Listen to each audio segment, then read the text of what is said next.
राधे राधे। जय श्री श्याम। बंधुओं, आज हम आपके लिए बहुत ही प्रेरणादायक कहानी लेकर आए हैं।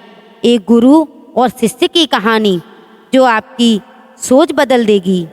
मित्रों, कहानी शुरू करने से पहले आपसे एक निवेदन है कि जिसने भी हमारे चैनल को सब्सक्राइब नहीं किया है वह हमारे चैनल को सब्सक्राइब कर लें, क्योंकि आपका एक सब्सक्राइब हमारे लिए बहुत ही महत्व रखता है।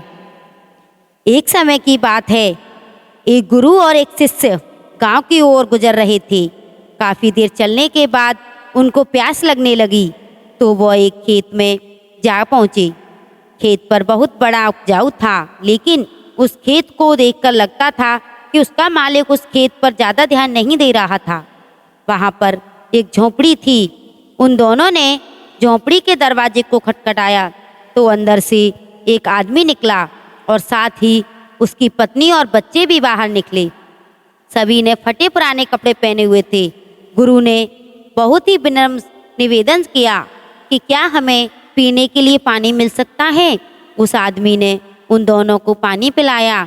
पानी पीने के बाद गुरु बोले, आपका खेत बहुत बड़ा है, लेकिन इसमें कोई फसल नहीं उगाई है, तो आप लोग अपना गुजारा कैसे चलाते हैं। आदमी बोला, गुरुजी, हमारे पास एक भैंस है जो बहुत सारा दूध देती है और उसमें से कुछ दूध बेचकर हम अपना गुजारा कर लेते हैं और बाकी बचे दूध का हम सेवन कर लेते हैं। शाम होने को आई और देर भी काफ़ी हो गई थी, तो गुरु ने शिष्य से कहा कि आज की रात हम यहीं पर बिताएंगे और सुबह जल्दी यहाँ से प्रस्थान करेंगे। गुरु ने उस परिवार से वहाँ रुकने के लिए अनुमति मांगी और वो दोनों वहीं रुक गए। बंधुओं, आधी रात को गुरु ने शिष्य को जगाया और बोले, चलो हमें इसी वक्त यहाँ से आगे के लिए निकलना है और साथ ही इस परिवार की भैंस को साथ लेकर कहीं जंगल में छोड़ देते हैं। शिष्य को अपने गुरु की इस बात का आश्चर्य हुआ, क्योंकि जिस गुरु ने उसको सही मार्ग पर चलना सिखाया था, आज वो ही गुरु किसी के साथ बुरा करने के लिए बोल रहे थे।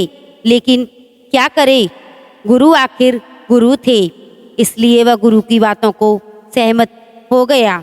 वह दोनों उस आदमी की भैंस को लेकर जंगल की ओर चल दिए और उस भैंस को काफ़ी दूर जंगल में ऐसी जगह छोड़ दिया जहाँ से उस भैंस का वापस आना नामुमकिन था। इस घटना के बाद शिष्य का मन बेचैन सा रहने लगा और लगभग 10-11 वर्ष बाद जब वह बड़ा गुरु बन गया तो उसने सोचा, क्यों ना आज उस आदमी से मिला जाए, उसकी कुछ आर्थिक मदद की जाए जिससे कि उस दिन की गई गलती को सुधारा जा सके। वह शिष्य उस आदमी की मदद करने के लिए निकल पड़ा। काफ़ी देर चलने के बाद वह उस आदमी के घर पहुंच गया, लेकिन वहां पहुंचकर वह शिष्य आश्चर्यचकित हो गया। वहां उसने बहुत हरियाली देखी, जहां बड़े बड़े फलों के पेड़ लगे हुए थे और एक अच्छा सा बड़ा सा घर बना हुआ था। तो उस शिष्य ने सोचा, लगता है कि परिवार उस भैंस के चले जाने के बाद सब कुछ बेचकर चला गया। शिष्य यह सोचकर जाने लगा। तभी उसने उस आदमी को देखा और बोला, शायद आप मुझे नहीं जानते, लेकिन यहाँ पर कई सालों पहले मेरे गुरु के साथ आया था। उस आदमी ने मायूसी के साथ बोला कि हाँ जी, कैसे भूल सकता हूँ उस दिन को, आप बिना बताए यहाँ से चले गए थे। साथ ही उस दिन मेरी भैंस भी न जाने कहाँ चली गई और आज तक वापस नहीं आई।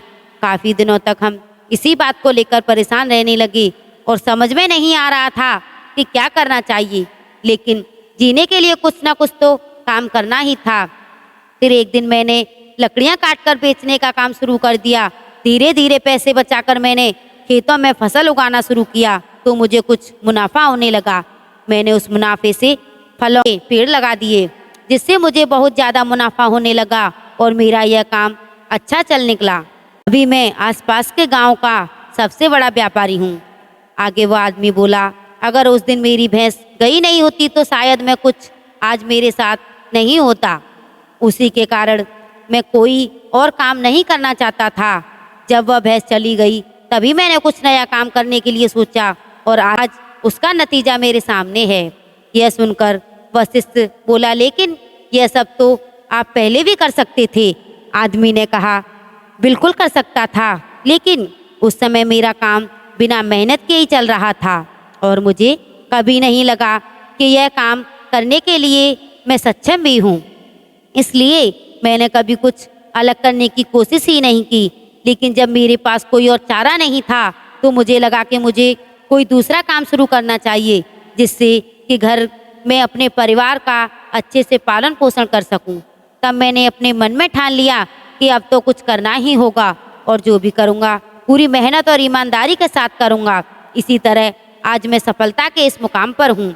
बंधुओं, कहीं ना कहीं आपकी ज़िंदगी में भी इस भैंस की तरह कोई रुकावट तो नहीं, यानी आप सिर्फ एक ही काम के भरोसे बैठे हों, चाहे उसमें नुकसान हो चाहे घाटा हो जाए, लेकिन आप दूसरे काम के बारे में नहीं सोच रहे हों तो आपको एक अच्छी ज़िंदगी जीने से रोक रही हो। अगर आपको ऐसा लगता है तो आगे बढ़ने की हिम्मत करिए और कुछ अलग करके दुनिया को दिखाइए, क्योंकि हर किसी के अंदर कोई ना कोई हुनर छिपा होता है। बस ज़रूरत है तो अपने हुनर को बाहर निकालने की। बंधुओं, आपको हमारी वीडियो अगर पसंद आई हो, अच्छी लगी हो तो हमारे चैनल को सब्सक्राइब, वीडियो को लाइक अवश्य करें और अपने दोस्तों के साथ शेयर करें और वीडियो को लाइक करना ना भूलें। धन्यवाद।